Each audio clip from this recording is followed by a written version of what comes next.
人只是骂了一句乌鸦嘴，就被小心眼的乌鸦先一翅膀扇到了7年，还是一本糙汉甜宠文的小说里，穿成男主那喜在新婚当天的甜滚3D女，还好在自带空间，物资不缺，不然他分分钟报复社会。面对极品婆家，夏小鱼决定化身时代楷模曹心柔整顿婆家，没薅够本，坚决不分家。我这是造了什么孽啊！我好好的闺女啊，刚嫁过来人就没了，赔钱，必须赔钱！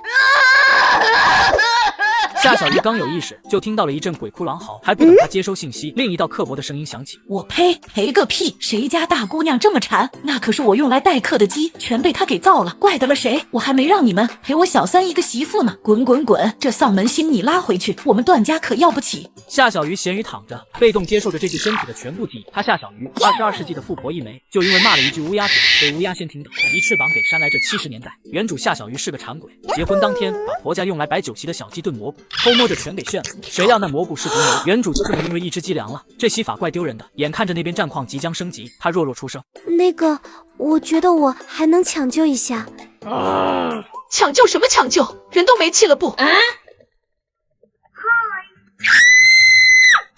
老太太经过一番惨无人道的检查，总算不翻白眼。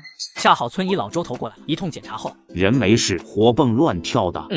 那他刚才没气了？你看看他这像没气的。众人看着眼神乱飘的夏小鱼，那确实不像。夏小鱼这回根本没注意到他们，他这回正忙着跟乌鸦大仙说好话。乌鸦大神，小女子知错了，我再也不敢嫌弃乌鸦了。大仙，小女子定当知错能改，回去就给您立金身，日日供奉香火。乌鸦哥哥，你是人家见过最美最威武的乌鸦了，等回去，小女子让世人都知道您的伟大，都来赞美您的英姿。哼，辱纳夏小鱼，算你有眼光，吾就给你点甜头。乌鸦大仙，这是什么呀？人家不贪心的。您送我回去就行。哼，看在你知错能改的份上，就赏你一个乌鸦嘴吧。乌鸦哥哥，人家不。糟糕，吾先走一步，汝自便吧。就在夏小鱼正准备再次开口骂的时候，有人扒了他。干嘛？你拽我一脚了。段伯南，这就是原主的便宜老公。在呢，媳妇儿。谁是你媳妇儿？哼，我怎么就那么倒霉？那骂乌鸦嘴的人多了去了，就我倒霉。这回可是71年，吃不饱那是常态。最重要的是还得下地干活。我一个镰草和麦苗都分不清的人，干哪门子活？这个要我命有什么区别？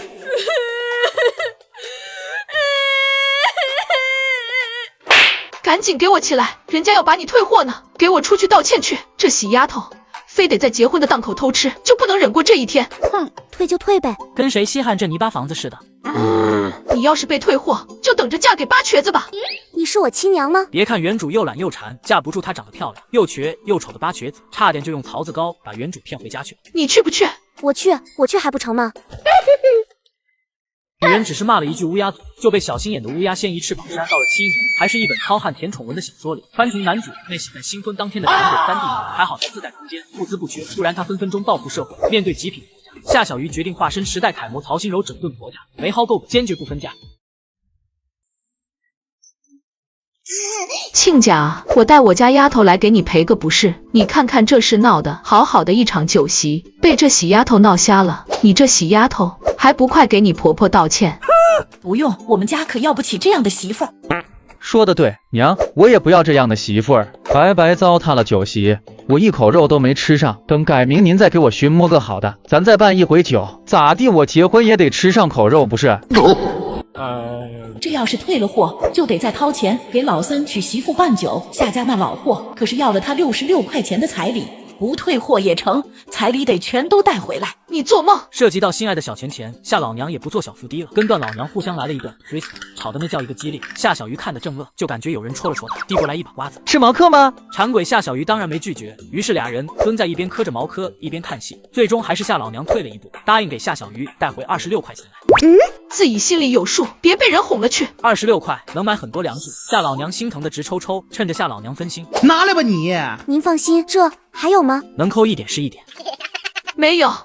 说完转身就跑，生怕夏小鱼再惦记他那点钱。娘，没别的事，我带着媳妇儿回屋了。不给段老娘说话的机会，段伯南拉着夏小鱼往屋里走。媳妇儿，你的钱交给我保管。好好好，都欺负他是吧？臭不要脸！滚犊子，惦记新媳妇的嫁妆钱。给你吃，只要你把钱给我，以后我天天给你吃桃酥。你是不是当我傻？当我是原主呢？能被这人随口画的大饼骗了？要不是段伯南跟原主说以后天天让他吃好吃的，原主那么漂亮一个姑娘能给他当媳妇？不过有吃不拿是王八。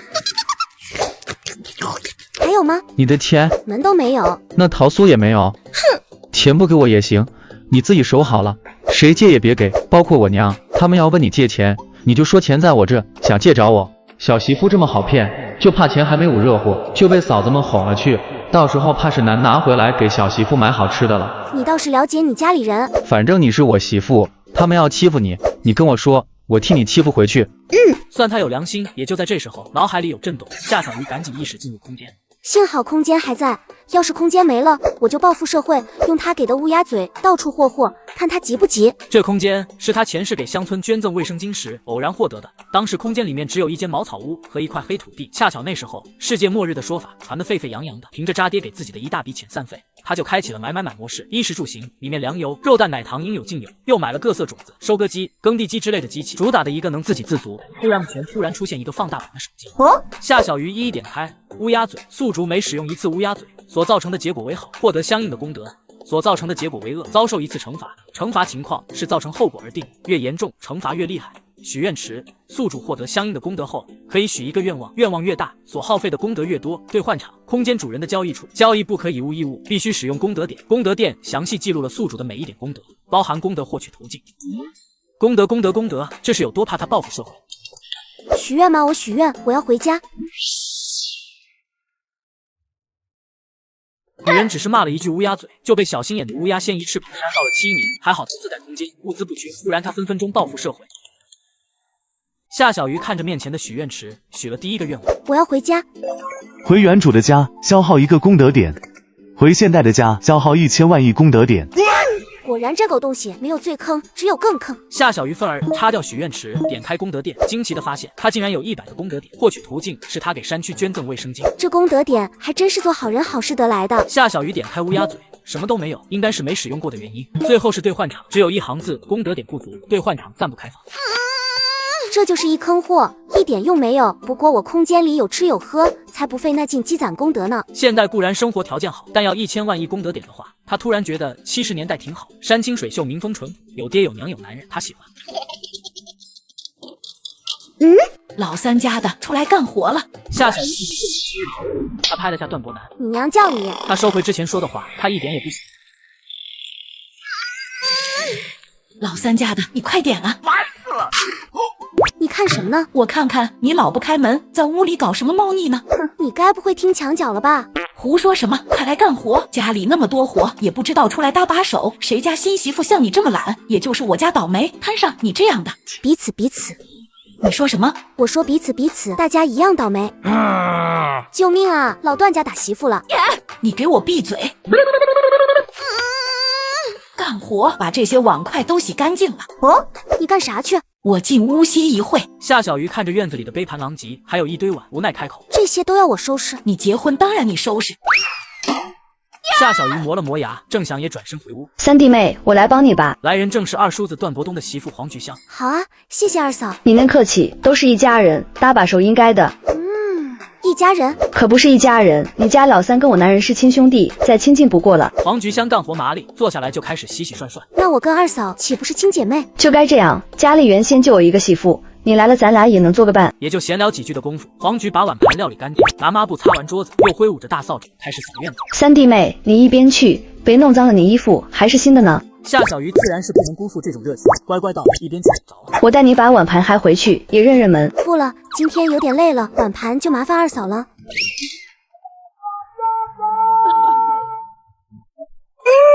可以啊，你深藏不露，还以为小媳妇会吃亏呢，没想到二嫂那么精明的人都能忽悠，给她白白干了那么些活。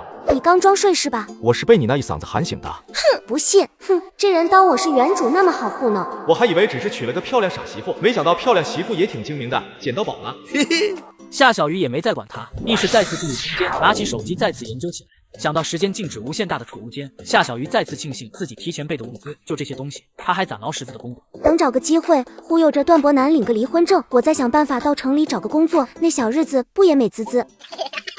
正畅想美好未来呢，夏小鱼察觉有人接近，她意识归位。你想干嘛？吃饭了。走啊！小媳妇果然没变，还是之前的小吃货。段家实行分餐制，当家的段老太率先给家里的男人们一人一个馒头，段大哥是没有的，又给段小妹和自己一个，最后给一人盛了一碗汤。开饭。夏小鱼看没有给他分馒头，自己伸手去拿。你有病吧？女人只是想拿一个馒头吃，贴心的婆婆就送了5指饼干给女人，什么都吃，就是不吃亏的夏小鱼凶起来。你有病吧？干的是给爷们吃的，你伸什么手？那你不是也在吃？家里老娘我说了算，我说你吃稀的就吃稀的，要是不愿意吃就滚蛋。咋？你是杨白劳啊，还是黄世仁？都是一家子，还分上3、6、9等了。夏小鱼才不惯这毛病。娘，你过分了，都是女同志，怎么还能区别对待呢？小妹不也是吃干的？臭小子，娶了媳妇忘了娘。你小妹那姓段，跟咱们家一条心，她吃干的怎么了？好啊，你们老段家原来娶媳妇回来是当外人的。夏小鱼偏要伸手拿馒头，不争馒头，争口气。老三，管管你媳妇。段伯南刚想把自己的馒头给媳妇，自己再拿一个去。不给我吃，那就都别吃。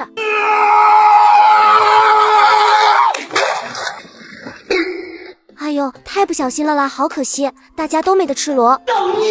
夏小鱼，你个小贱蹄子！娘，不能冲动，要是被人传出去，咱家欺负新媳妇，小妹以后怎么嫁城里人？小弟还要娶媳妇呢，为了咱家的名声，娘你忍忍，回头我教训他。老婆子，老三说的对，不能坏了咱家的名声，交给老三吧。老三，新媳妇是要教的，你要是不会，爹教你2招。爹娘，我先带媳妇回屋教训去了，这里劳烦你们收拾一下。一进屋，夏小鱼意识沉入空间，找了瓶防狼喷雾。这人要是敢跟他动手，别怪他不客气。谁知进了门，段伯南就笑了出来。你这是被气疯了？哟呵，可以呀！媳妇儿，我以前真是小瞧你了。小媳妇怎么这么萌，这么可爱呢？好想贴贴。饿了吧？先吃点米糕垫垫肚子，等会我去娘那骗个鸡蛋。哦，骗哦！你情我愿的事怎么能叫骗呢？再说，就算我不要，也是便宜了二哥和小妹。哦，骗2个，一个吃不饱。你当鸡蛋那么好骗？突然，好啊，你个婆娘，长本事了是吧？敢不听你爷们的？段伯南，你个王八羔子，忘了结婚前怎么跟我说的了？倒也不必那么真情实感。哼，那是结婚前不得骗你。老子告诉你，嫁进我们段家就得守我们段家的规矩。夏小鱼严重怀疑这人在家带私货。当我好稀罕你老段家一窝子脏稀烂废的畜生，嫁进来我真是倒了8辈子霉。夏小鱼，娘，我饿了，给我留的饭呢？老三啊，娘给忘了，这就给你做饭去。你是不是又给小妹鸡蛋了？我都闻到了，我的呢？哪有鸡蛋？咱家什么条件？你张口就是鸡蛋。行啊，那要是以后小妹和二哥吃鸡蛋，就是他们偷得，是要被拉去批斗的。你个喜孩子，什么偷不偷的，真是欠了你的。段老太一边骂骂咧咧，千挑百选了最小的一个鸡蛋回来，给你讨债鬼。不够！你个小鼻崽子，别蹬鼻子上脸！一看段老太的脸色，段伯南当即收手。娘，你看看你，我不是跟你开玩笑吗？人家那知青都说了，笑一笑10年少。我是希望娘返老还童。滚滚滚，回去自己偷偷吃。遵命。看看馋不馋？哇，不就一个鸡蛋吗？但他的身体却本能的咽了咽口水。说2句我爱听的，就给你吃。这人真欠，不过从原主的记忆中得知，这人没少这么骗原主，偏偏原主是个为主宰脑子的，每次都被他得逞。但他夏小鱼可不是，绝不会为了一个鸡蛋就低头的。哼！好了好了，不逗你了，你想怎么吃？吃煮的还是冲成鸡蛋茶？晚上还有重要的事呢，小媳妇不吃饱哪有力气？炒的。你可真会给我出难题，等着。给炒鸡蛋。香气扑鼻，夏小鱼也不客气，把炒鸡蛋1分为2，吃掉了自己那一半，剩下的你吃。听我说谢谢你，因为有你温暖了四季。炒鸡蛋真香，就是，真想天天都能吃到炒鸡蛋啊！那点出息，你怎么不说天天能吃肉呢？媳妇儿，做人不能太贪心，太贪心了会坏事的。就像我今天要一个鸡蛋，娘给了，再要的话，可能一个都没了。知道了，知道了，啰嗦。时代果然是一个轮回，再过50年，顿顿吃肉都没人稀罕。那时候流行水煮菜。你刚才去的是你大哥的屋子？我们家一共兄弟姐妹5个，就小妹一个女孩。大哥叫段白羽，从二哥到小弟分别是百东、百南、百西、百北。段博宇，这名字听着怎么这么耳熟？在家里，爹最看重二哥，娘最喜欢小妹，小弟争气，自己考上了初中再住校。我们家大哥一直是干的最多、吃的最少的那一个。哦，为什么？你大哥捡来的？瞎想什么？前几年那情况，不往外扔孩子就算不错了，谁家有闲钱捡孩子？大哥是在奶奶带大的，娘跟奶奶有旧怨，等奶奶洗了，大哥才回到娘身边。那时候大哥已经10岁了，我都已经记事了。娘讨厌奶奶，连带着不喜欢大哥。等小妹和小弟出生以后，大哥在家里彻底成了透明人。这遭遇也很耳熟。你大哥今年多大？大哥比我大6岁，他今年26岁。段博宇26，爹娘不喜，东南西北弟妹，再加上南山村，这不我之前看的小说里的内容吗？村里是不是有个叫沈娇娇的女知青？你认识她？破案了，我这是穿书了，还是本糙汉甜宠文。对不住了，宝子们，《极品夫妻》这本书，开玩笑的啦，我还会继续更下去的，主要是我想不到好的开头。下面大家接着看我们夫妻的有趣生活吧。我记得原书是男主段博宇上山救下了被蛇咬的沈娇娇，两人从此结缘的。后期便是两人联手打段家这个极品大 boss。至于段老三，文中就只是一笔带过，说他是个倒霉蛋，娶媳妇当天成了官夫，后来又大雪天的上山，再也没回来，从此没了下文。媳妇儿，你想什么呢？我喊你那么多声都不回闪。叫魂呢，福气都给你叫没了，还有美女的事你少打听。好，我不打听，夜深了，我们歇息吧。眼看他就要脱衣服，夏小鱼赶紧拢了拢衣服。睡什么睡？你交代完了吗？就睡。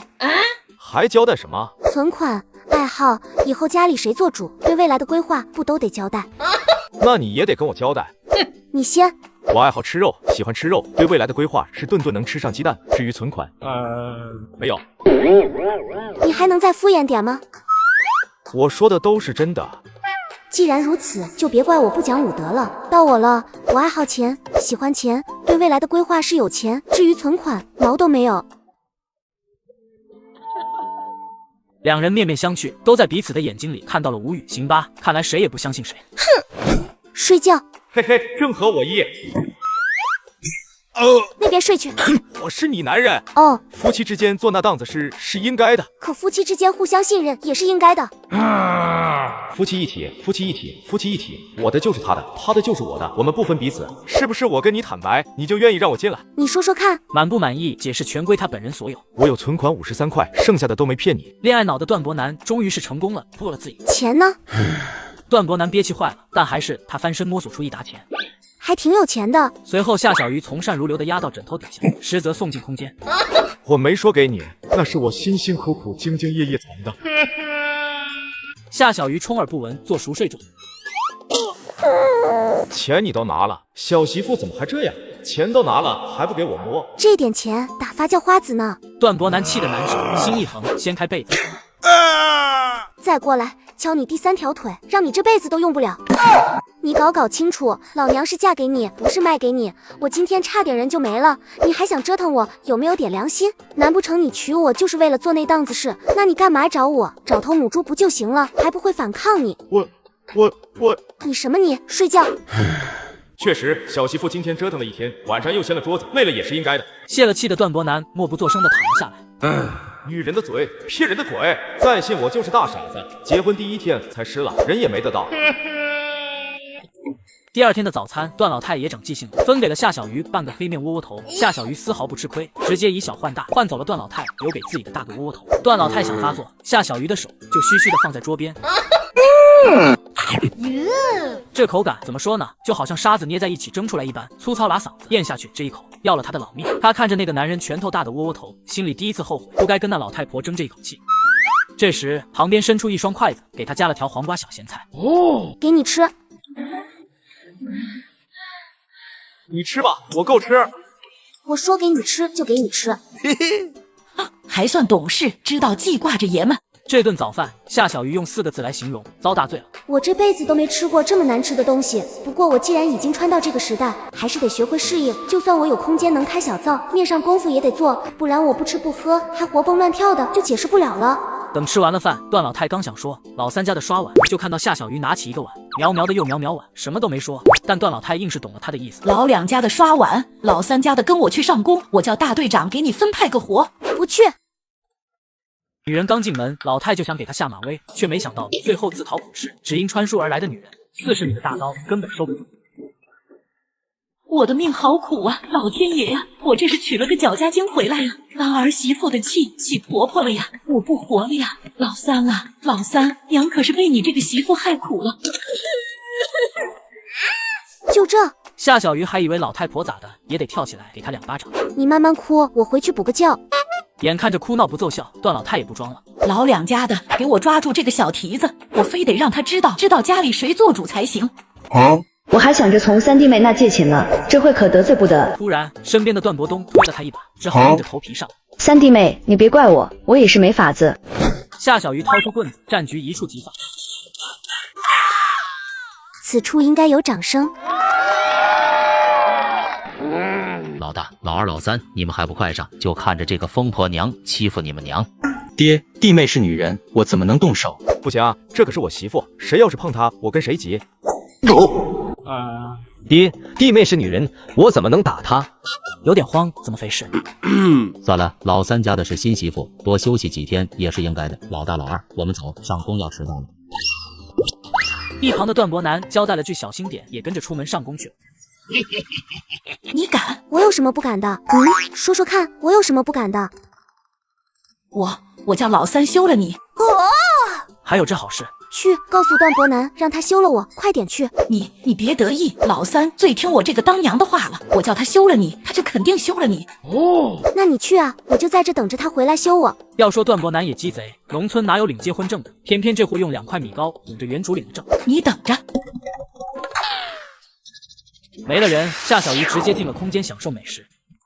老三，你休了夏小鱼那小蹄子，娘再给你找个好的。段伯南内心的小人疯狂骂娘，脸上一脸憨样。娘，是我媳妇又哪里惹到你了？我知道娘你不喜欢我媳妇儿，可我们刚结婚，你就这样不好。小弟和大哥还没娶媳妇呢，我得为他们着想，不能坏了咱们老段家的名声。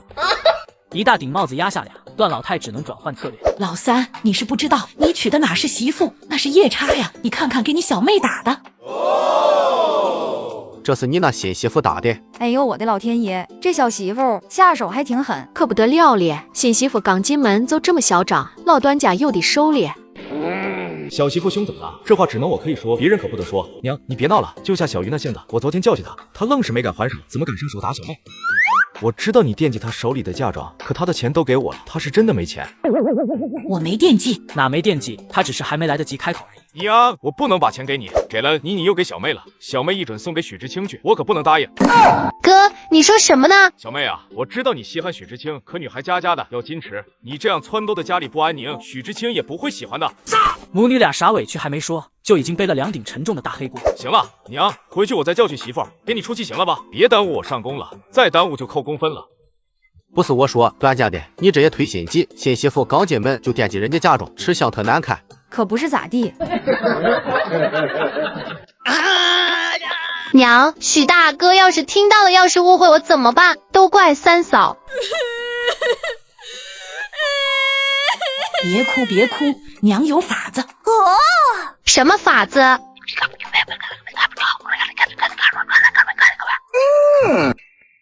女人3朝回门，国家只备10颗鸡蛋。女人于是手提40米大刀，拎起了一只最肥的鸡蛋。等到夏小鱼和段伯南从夏家回来，段老太第一时间就要接夏小鱼手里的篮子。回门里我出的，回礼也该给我。夏小鱼撇撇嘴，给了王春怀1包红薯干。这些顶你那回门里了。你放屁！我的鸡是我凭本事嘎的，要是不服，你就去我娘家嘎回来吧。你这个哒哒哒！哼，要不是怕破坏计划，老娘今天绝不放过。夏小鱼也不管他们使什么坏，直接转身回了屋。娘，你别老找我媳妇麻烦，我丈母娘力气可大，她要是揍你，我这身板可拦不住。你个吃里扒外的，老娘是你亲娘，娶了媳妇忘了娘的白眼狼，跟你那个喜鬼奶奶。我就是看你是我亲娘才提醒你，不然到时候我丈母娘打上门来，咱这面子也难看。儿啊，这媳妇不好，咱休了她，娘再给你找个好的。不要，我媳妇长得好看，我不换。好看也不能当饭吃啊，她肩不能挑手，不能提的还凶，哪是当媳妇的样？我就喜欢好看的，要是给我找个小妹那样的，我天天对着她都得少活10年。胡说八道什么呢？你小妹那样的多好，脸圆有福气，不知道多少人排着队想娶呢。这话骗骗自己就成了，小妹都18了，你看有人来提亲吗？三哥，谁要嫁给那些臭男人？好好说话，身上长虱子了，扭来扭去的，大毛毛虫似的。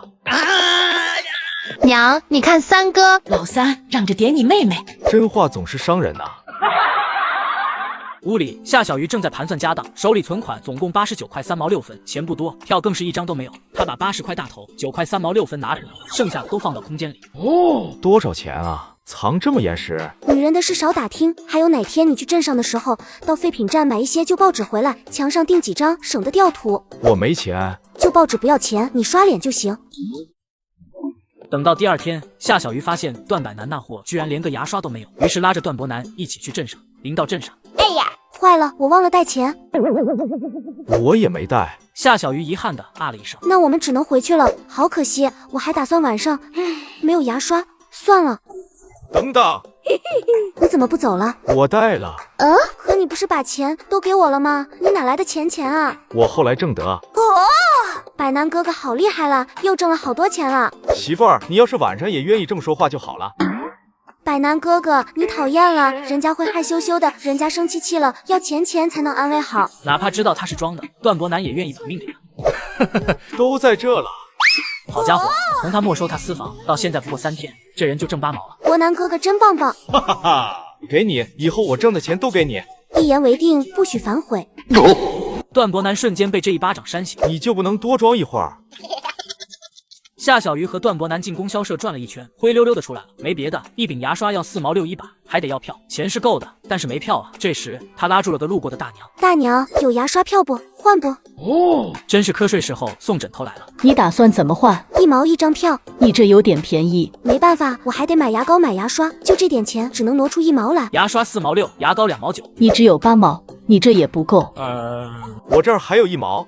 好啊，这个狗东西还敢藏私房钱了。这样，你给我1毛5，剩下的够你买1管牙膏1个牙刷的了。吃点亏就吃点亏吧，主要是牙刷是真不吃香。还打算剩下钱买根头绳来着。唉，行吧，大娘回去拿票，我在这等着。我一会就回来。媳妇儿，你可真聪明。少拍马屁，1毛钱哪来的？我就说这货怎么那么老实，原来是藏了小金库。还有没有了？没了，这回是真没了。夏小鱼亲自上手掏了掏，哼散你识相。等到夏小鱼放开手，却发现段伯南一张涨红的脸。这货要不要这么纯情？等到2人买完东西回家，刚进屋就发现屋里被翻得乱七八糟。都偷到我头上来了。屋里什么都没丢，只丢了一件红色衬衫，原主结婚大戒指。不用猜，他就知道是谁偷的。媳妇儿，丢什么了？衣服。说着，他操起他那40米大刀，一脸平静地坐到了门口。媳妇儿，你别冲动，我替你讨公道，我这就去把段伯希给弄回来。只因小姑子偷了自己的衣服，女人一怒之下举起了她的大刀。三嫂，我知道错了，你饶了我这一回吧。夏小鱼，你个挨千刀的，敢动我小溪一下，老娘弄死你！娘，小妹偷了我媳妇的衣裳穿。放你哒哒哒的狗臭屁，都是一家子，什么偷不偷的，小溪就是借来穿2天。娘，骂人怎么还把自己骂进去了？这边夏小鱼也很有分寸，都没落到实处，给个教训。我 TMD 让你撬我的锁。我没有，不是我进去的时候门就是开着的。夏小鱼根本不信他的鬼话，提刀就砍。别砍了，我赔你衣裳还不行吗？你放开小溪。早说赔不就没事了吗？我这件衣服用了6纸布票，4块2毛钱，正红色不难买，还加了5毛钱的费用，你一共给我4块7毛钱，6纸布票。抢钱了，就穿你一次衣服，要这么多钱？娘，账不是这么算的，我媳妇那件衣服，小妹都给撑成啥样了，还回来也没法穿了，只能再扯布做一件新的了。众人一看，可不就是吗？那衬衫紧紧箍在段伯熙身上，露出里面白花花的肚皮来，确实是不能穿了。段家的，你儿媳妇没多要，一件新衬衫得要这些钱。段家这闺女教成什么样了？撬嫂子的锁，偷衣裳穿。段家这三媳妇儿也够厉害的，以后可不敢惹她。人家娘家给的有厉害的资本。娘，这件衣裳是我小姨子做给我媳妇结婚穿的，小媳不该动它。那是你亲妹妹。那夏小鱼还是我媳妇儿，你们就这么欺负她，把我当一家人了吗？再说了，这件事本来就是小妹的错。我赔。哼，算你识相，这一回我给段伯南面子，你们赔了钱就算了，再有下一回，你们晚上睡觉最好睁着一只眼，反正老娘也活腻歪了。你娶的好伴娘，把咱们家的脸都丢尽了。要不是小妹先挑事，咱还能丢脸？再说了，爹你不要自欺欺人，咱老段家的脸早在小妹围着许知青转的时候就丢光了。现在外头人人都说咱老段家养了个吃里扒外、不要脸皮、只会扒着男人的闺女，你们没听到？还有啊，我刚才找小妹去的时候，她正给许知青干活呢。她在咱家赚过一个工分吗？倒是去外面给男人干活干得起劲。一大段话把段家人全都说沉默。是真的。老头子，小西被吓坏了，有什么不能明天说？我问你，老三说的是不是真的？是的嘞，俺们都晓得。老头子，小西是个大姑娘了，打不得。这就是你养的好闺女，把我老段家的脸丢了个精光。媳妇儿，你还生气呢？我敢生气吗？消消气呗。夏小鱼还真饿了，拿过米糕嚼吧嚼吧。你别生气了，我想想办法，咱们分出去单过。分家做梦！不把老段家搅和的天翻地覆，绝对不走。你不想分家？等我出够了气的吧。娘，我的脸都丢光了，许大哥肯定误会我了。乖，不哭，娘之前跟你说的你都忘了。等夏小鱼那小蹄子做出了丑事，娘就说之前是他冤枉你的。许知青跟你关系好，肯定更相信你。娘说什么呢？人家和许大哥才没有。是，咱们女孩子家的矜持。等我们小西当上大院里的少奶奶，看那些人还敢小看咱们娘俩不？娘，许知青的身份你可别泄露出去，要不那些贱蹄子跟苍蝇闻到屎一般都沾了上了怎么办？你放心，娘有分寸，明天我们。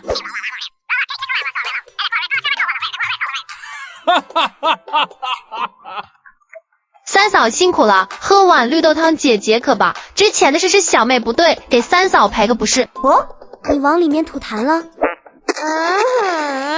三嫂，我是真心想和你和好的。地震了。三嫂，快喝了吧。夏小鱼低头一看，墨绿色的汤汁上点点白色粉末飘荡。你就是下药也搅和匀了，再端给我啊。三嫂，你胡说什么呢？这是糖，娘特意给你放的。老三家的，喝了吧，以前的事咱都过去了。我好像看到了黄鼠狼。咱们到底是一家子，天天闹闹哄哄的，像什么样子？原先是我想左了，娘在这儿给你赔个不是，你喝了那碗绿豆汤，咱们以后好好过日子。能屈能伸，厉害！你这孩子，我惦记着你热，给你熬碗绿豆汤，你还不领情了？三嫂，娘是好心，你怎么能这么想他？三哥知道了也会难过的，快喝了这碗汤，娘辛苦熬的。看到杵到自己面前的绿豆汤，夏小鱼展露笑颜。好啊。女人故意脚下一滑，顺势把会让人思春的绿豆汤灌进了小姑子嘴里，然后拍拍屁股，潇洒离开。等到夏小鱼回到屋里，就看到炕上躺着一个高大身影，很明显，那人中了春天的药。好家伙，心真脏！夏小鱼思考了片刻，从空间里拿了瓶风油精，滴在眼周围，边走边喊：“不好了，救命啊，出人命了！”一路哭着到了田里，扫了一圈，没看到段伯南。不过那不重要，他随即薅住黄菊香：“二嫂，咱家出大事了！大哥，他快烧喜了呀！”什么？比段家人反应更大的是一名女知青。娘和小妹在家里也不管，我只能来找你们了。你们快救救大哥去吧！大哥在我屋里。我下山回家，小妹非要给我喝绿豆汤，说不喝就是不给婆婆面子。我接过来刚打算喝，脚下一滑，绿豆汤洒到小妹嘴里了。我怕婆婆打我，就想进屋躲躲，打开门就看到大哥是不是要洗了呀？都怪我，要是我在家，大哥求救就不会找不到人了，还把小妹给传染了。咦，老段家嘞，这是想要毁了他家三媳妇的清白，这局让他和段家老大滚在一起啊！阴险，太阴险了。老三家的，你胡说什么？你大哥就是去你屋里躺会，哪里就快洗了？娘们家的，就是单步的事。下一秒，李知清扶着神智已经模糊的段博宇出来了。一看这样，大家心里都有数。好狠的娘，好恶毒的小姑子！摊上这样的婆家，段老三媳妇儿也是倒霉。白玉哥才是倒霉，不知道上辈子做了什么孽，遇上这样一家子。等到段博宇被送去卫生所后，段老头老脸涨红。你个黑了心肝的，给你小妹和大哥下了什么药？我们老段家娶你回来，真是倒了8辈子霉。好啊，你个小蹄子，你嫁过来，老娘对你什么样，大家都是看在眼里的。小西不就穿你一件衣裳，你就想毁了她？你这么恶毒的媳妇儿，我们老段家要不起，滚回你们下河村去！我不活了呀，这是要逼死我呢！说着，他不知从哪掏出根绳子来，就要往房梁上挂。段伯南刚赶回来，目眦尽裂，赶紧把小媳妇儿手里的绳子夺过来。你可回来了，我要被他们冤枉死了哇！夏小鱼一边嘤，一边把状告得明明白白的。我哪里来的药？我这几天都在村里没出去过，买药那是我想买就能买的，尤其是这种药，一般都是用来给猪配种的，都得去畜牧站买，人家还不能轻易卖，得有介绍信才行。段伯南被气得发抖，他大步冲向段伯熙的屋子。现在清醒了吗？三哥，我不是你三哥。老三，小西是你妹妹呀！段伯南不理，哐哐揍，直至段伯熙软绵绵。娘，我在给小妹治病啊，你看晕过去就不难受了。王春怀气得嘴唇颤抖，而段伯南已经释然地走出门外。爹，你们要是容不下我媳妇儿，直说就是，不必兜那么大一个圈子。老三，老头子，我也只是想维护段家的名声而已。这是最后一次，再有一次我就入赘到夏家去。你敢？不信就试试喽，反正我又不要脸。等到两人回到屋，夏小鱼就笑得花枝乱颤。你都是装的？倒也不是，你瞪我干嘛？你还想打我呢？算了，你没事就好。以后再遇到这种事，你要是解决不了，就等我回来，别伤害自己。我就是装样子，别老是硬刚，万一他们合起伙来欺负你呢，你怎么办？我知道了，我下次小心点就是了。分家单过吧，我想法子。你试试呗。夏小鱼这一次没拒绝，不过也不抱什么希望就是了。两人这边说着分家，二房家的也急坏了。当家的，青儿这事你怎么看？他还能怎么看？站旁边看呗。不干我们的事，咋能不干我们的事？就娘和小西今天做的事，那是把老三夫妻俩得罪喜了。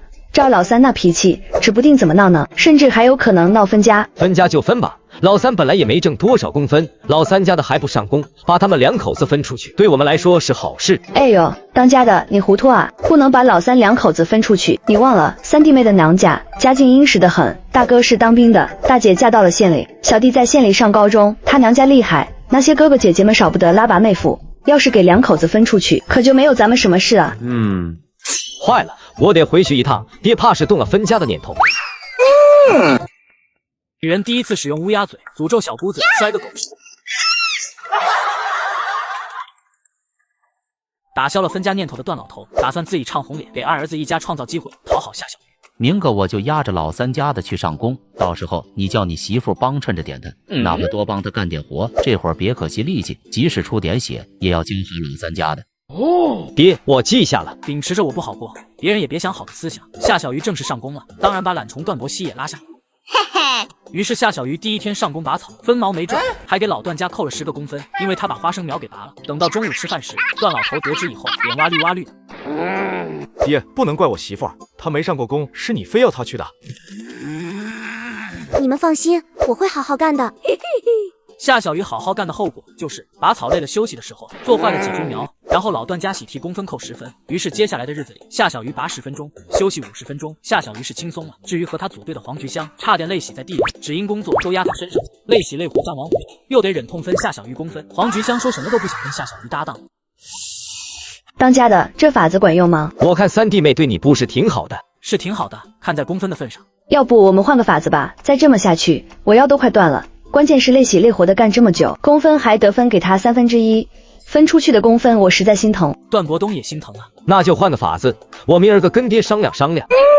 得知有知青请假坐牛车去镇上，夏小鱼也和大队请了假来镇上。一到镇上，自己时间放松悠哉的夏小鱼突然想到臭乌鸦的福利，决定拿段伯熙试一试。诅咒段伯熙摔个狗吃屎。下一秒手机屏幕变了，直接弹出一个小视频。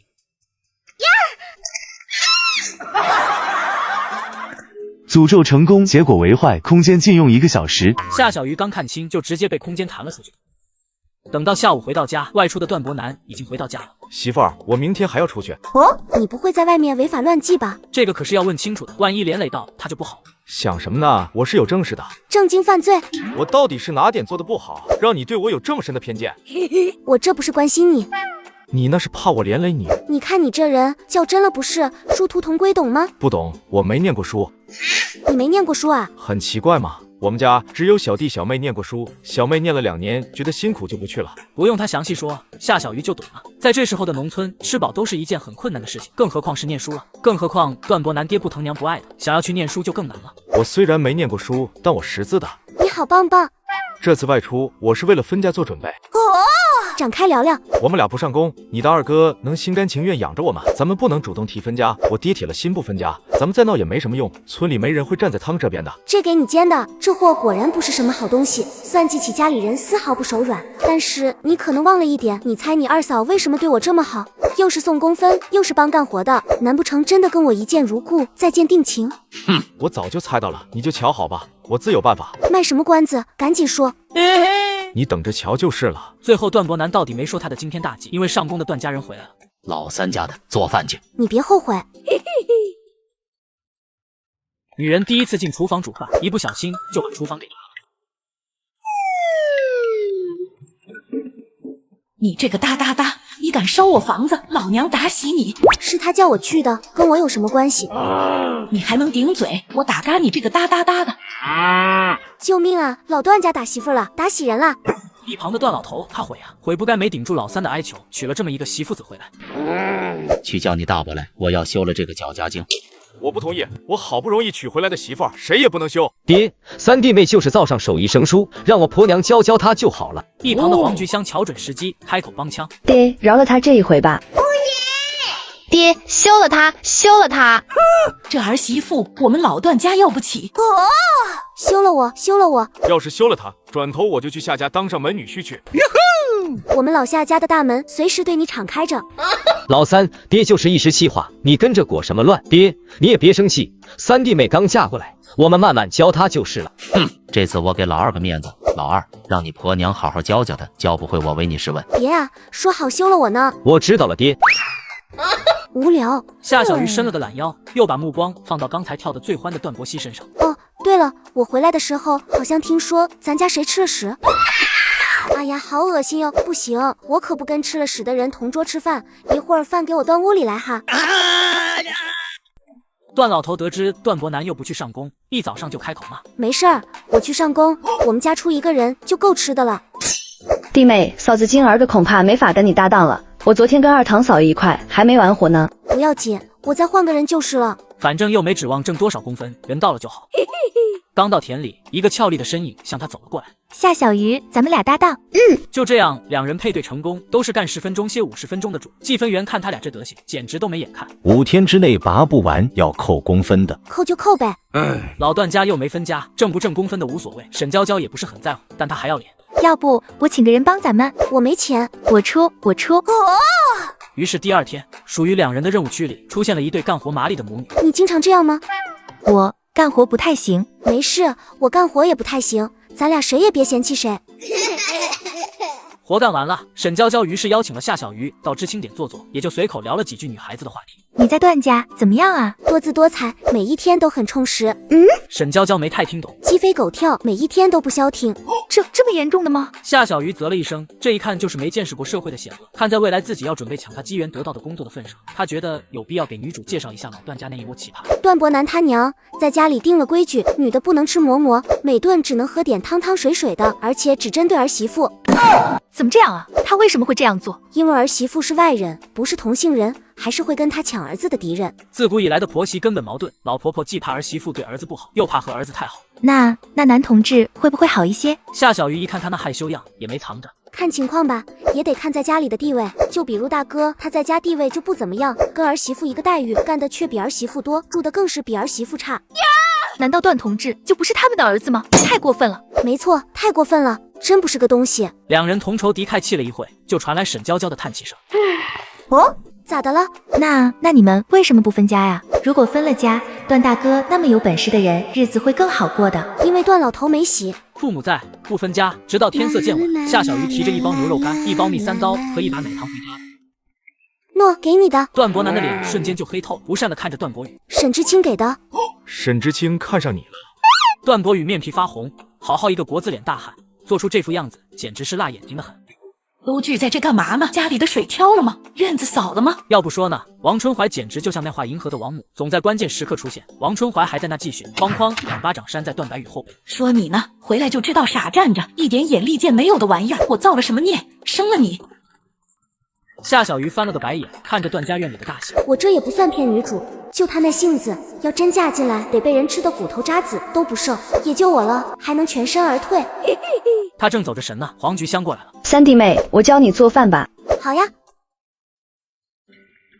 我看知青们都用大木桶洗澡，我给你也弄一个。你还看人家洗澡呢？我是看他们买过，我在小媳妇眼里到底是个多么混蛋的形象。夏小鱼就是脱口而出，看到段伯南的黑脸，讪讪的转移话题。弄一个也行，洗澡方便，不过你还有钱吗？还有一点，交出来。心疼小钱钱的段伯南顾左右而言他。没多少，就刚挣的。我不嫌少。段伯南不肯，于是开始讲道理。我是男人，手里得有钱，不然出去办事都没面子。小媳妇儿也太狠了，隔几天搜刮一次，一点藏钱的机会都不给我。男人有钱就变坏，我是为了你好，一个好的男人手里不能留1分钱。那我还得给你打洗澡桶呢。我相信你，你可以先赊账，等挣了钱再给。你狠！夏小鱼抢过钱数了数，有2块7，不禁感叹这人挣钱的确是有一手的。干得不错，继续努力，百南哥哥，人家看好你了。给你财迷的。夏小鱼全当耳旁风，反而跟他说起另一件事。我托娇娇给我买了2罐麦乳精，这几天就到了。等到了，我回一趟娘家，你去吗？当然一起去。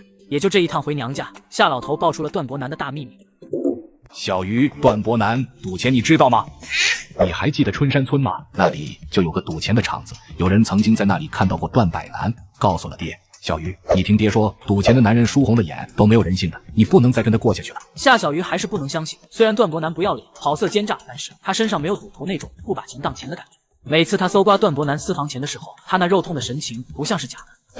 我问问他去。猜来猜去的没意思，夏小鱼决定直接问个清楚明白。不可，小鱼你糊涂，现如今他还不知道我们已经得知此事，我们再好好筹谋一番，拿捏住他的把柄，逼他离婚不难，万万不可打草惊蛇。爹，先不说事情真假，就说我已经这么大了，不能再让爹为我费神。若段伯南真的赌钱，我自有法子脱身。爹，你不必担心我，待我试探1、2再说。段伯南，你有没有事瞒着我？怎么突然问这个？那就是有了。段伯南眼神飘移，见夏小鱼喜喜盯着他，丧了脸，在兜里摸了摸，摸出大概1毛1的零钱出来。那就这些。小媳妇儿也太精明，怎么每次藏钱都被识破了？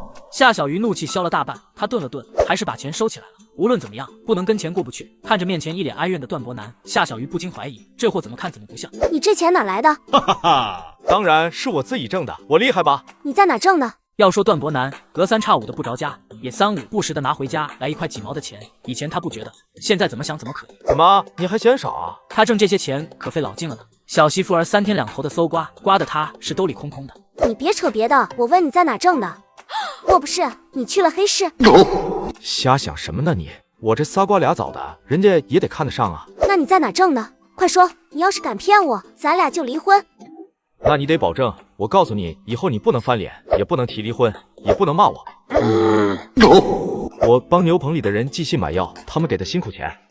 牛棚里那些人被人监视着，家里人想要给他们寄信寄东西，都得被人检查，还得被搜刮。我就让他们寄给我，我再拿给他们挣的辛苦钱。该说他精明呢，还是该怀疑他也是穿越的呢？牛棚里的那些人都是大有来头，段伯南这货误打误撞的，竟然跟他们攀上了交情，还顺带着还把钱挣了。就这些，没有别的了。就这点事，至于你天天不着家，糊弄鬼你，不就是因为你娶了媳妇，我不得多挣点钱，这不就多找了几个人？这些人都谨慎，有的人1年就寄1回信，挣的钱不够你花。夏小鱼他竟无言以对，所以说他去春山村也是因为这个。你业务都扩展到哪里了？不多，主要是得有熟人担保我才干。就咱们附近几个村，下河村这边也有几个人托我寄信。夏小鱼心里松了口气，表现不错，值得奖励，再接再厉，还有注意安全啊！就知道你关心我。瞧你这德性，你怎么想到这个法子的？最近的段伯南很不对劲，一直神出鬼没的，早上起来就不见了人影，晚上很晚才回来，还喝得醉醺醺。段老头坐不住，你这个哒哒哒的东西，说你这么晚干嘛去了？爹，大晚上你抽什么风？我又怎么了？你打我？你说你是不是去赌钱了？放屁！谁赌钱了？我就是玩玩。你玩个屁！我都说了多少回了，不让你跟大炮他们胡混，他们那是什么好东西吗？你偏不听老子的。知道了，知道了，烦死了！还有别的事没？没有我睡了。你这样行吗？这样才可信。铺垫懂吗？要我说就直接提分家，搞这么麻烦。分家这事得让我爹主动。随你吧。对了，事成之后你打算怎么办？要2个工作，你一个，我一个，到时候咱们也成城里人了，孩子以后出生就在城里。你想的可真远，工作8字还没一撇呢，就想孩子了。人能答应你提的要求吗？我去之前就跟顾老头谈好条件了，我答应他在春山村赌场卧底，只要是成，他就得给我2个工作。要是没有天大的好处，我疯了才掺和到这要命的事里去。那你小心点啊，人在才什么都有，人没了就什么都没了。就算为了你，我也必须小心。听闻三奶奶家的孙子百川哥带战友回来了，段家长辈都聚一起，夏小鱼也凑了个热闹。于丫头，来瞧老婆子的热闹。您这话说的，我这不是来恭喜您的吗？怎么叫瞧热闹？正说话呢，段伯希已经扭扭捏捏凑到一边去，正想拉住他呢，突然一声喊叫：“百南家的，你还有闲心凑热闹呢？你男人赌钱被公安抓起来了。”你说什么？是真的，我亲眼看到公安同志把你家百南带走了。呀！我的老天爷呀！我是造了什么孽呀？老三这个混账，那咋办啊？会不会连累到我们？是时候表演真正的技术了。段伯南个王八蛋，他竟然敢赌钱！老娘才嫁过来半年，不行，我要离婚，我可不当这坏分子！你们这是骗婚，骗子！我跟你们老段家拼了！于丫头，你先别急，说不准是误会。夏小鱼被三奶奶薅住，也不敢伤到老人家，碍影响发挥了。此时的段老头早已冷静了下来，开口了：“老二，你去公安局一趟，亲口问问那孽障到底是不是真的。”爹，我菊香怀着孕呢，我去了说不定也要被当同伙抓起来，我才不去。爹，我肚子疼，当家的，我肚子疼。爹，我带菊香去卫生所。场面一度陷入尴尬。我去吧，我去打听情况。对，百川去，他是军人，公安同志们不会为难他的。百川呢，百南是你堂弟，血脉相连呐。我知道了，我一起吧。两人这一去，直到傍晚才回来。回来以后，径直去了老段家。文荣树，我没见到百南，这次的事非同小可，公安局不肯透露。百川，你告诉嫂子，老三要真是参与了，会是怎么样一个下场？少则3年改造，多则终身改造。什么？那不是成了坏分子？心里最坏的预感成了真，段老头很快有。老二，去请三叔公，我们分家断亲。坏分子啊！老三这个孽障，他是要连累洗全家呀！我一定得跪，否则等老三的判决下来，全家就都摘不干净了。文荣啊，按你的意思来吧。老三以后还不知道得判几年，料想老三家的那个性子也不会替他守着，两口子也没个孩子，直接断亲吧。你这等于是把你家老三逐出家门，你不怕以后他恨？三叔，我也实在是没法子，老三什么时候出来还不一定呢，我和他娘说不定都没了，我得先顾着家里的孩子，老二家的又怀上了，小西还没嫁出去，小北还得上学，以后还得结婚，样样都得要钱，我把家里的孩子料理好了，以后再给老三攒着，能攒多少是多少。老三已经这样了，出来以后还得靠他兄弟们，我不能让他兄弟们记恨他。难为你一片苦心了，这都是我这当爹的应该做的。哎呦呦，一腔慈父之心呐，我听得甚是感动啊！老三家的，我知道你和老三，你想走，我不拦着你。谁说我想走了？我偏不！你们老段家把我坑到现在这地步，我跟你们洗磕到底，分家你们做梦！老三家的，你反对也没用，分不分家不是你说了算的。哼，分家可以，但该分给我们的1分都不能少，否则，哼哼，咱们就耗着吧。段老头定定地看了夏小鱼一眼，选择无视。三叔公，劳烦您写一下分家文书。三叔公看了看夏小鱼，又看了看段老头，叹了口气。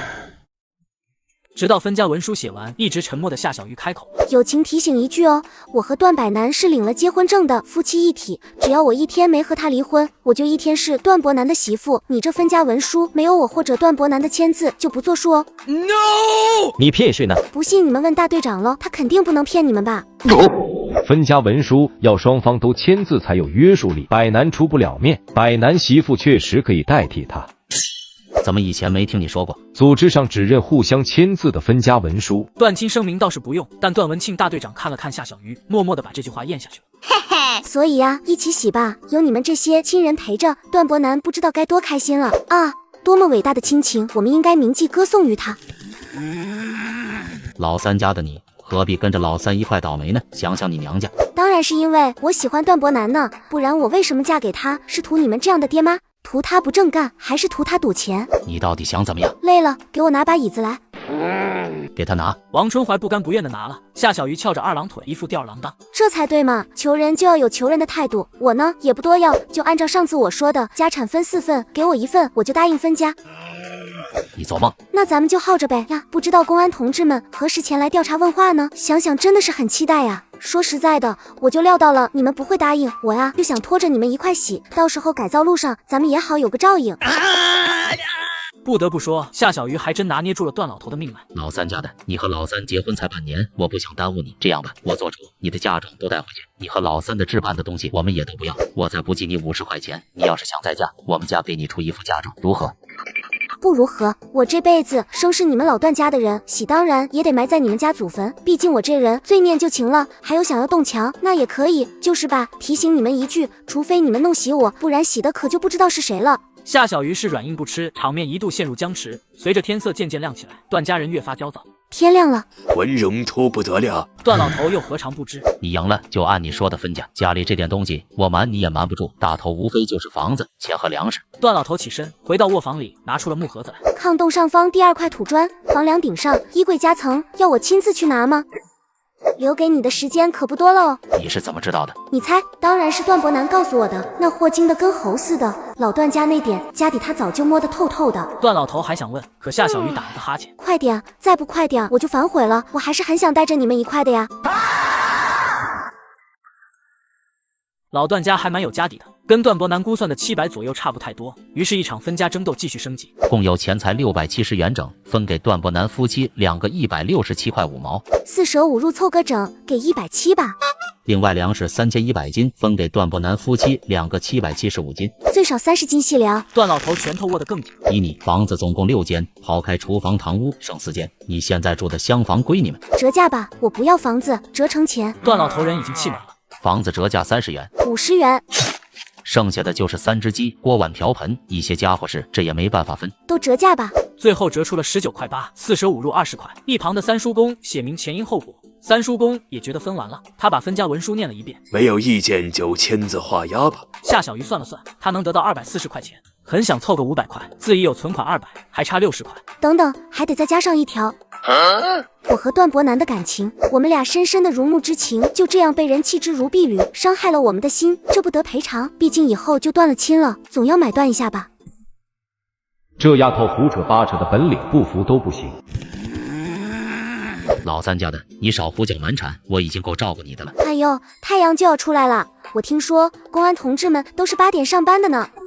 你要多少？不多不多，一个人30，两个人60。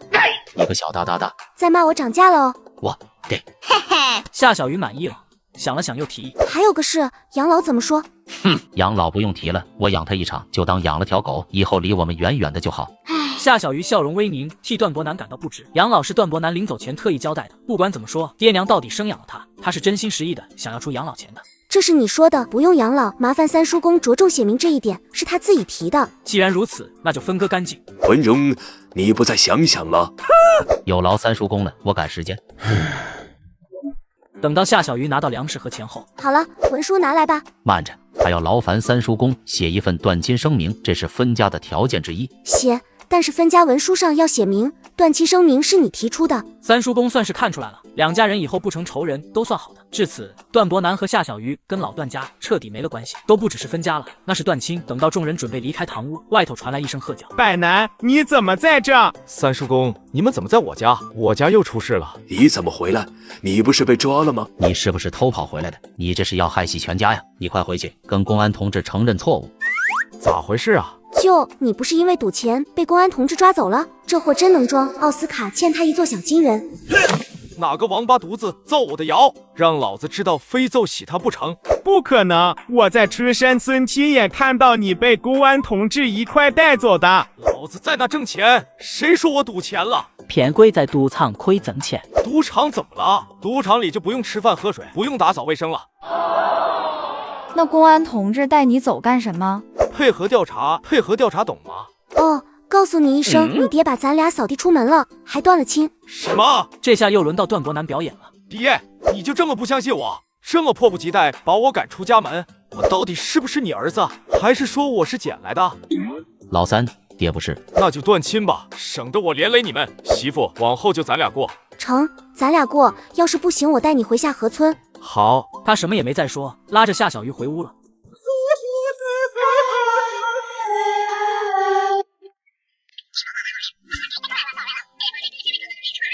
房子什么的我都让他们折价了。你做的对。你那边怎么样？挺顺利的。没人怀疑你吧？怀疑我啥？我就打扫个卫生，倒倒水。这是我跟顾老头的交易，其他人都不知道，就连公安局也只为我是去端茶倒水去的，批评教育几句就给我放回来了。这样也好，闷声发大财。你掺和的这事可是要命的，要是万一有个漏网之鱼就麻烦了。我就是这样想的，咱得了好处就可以了，名声不重要。本来他就是个小混混的名声，要不顾老头也不会打他的主意。两人又聊了会，收拾好东西，把注意打到了三奶奶家去。于是大包小包的搬家到三奶奶家借住去了。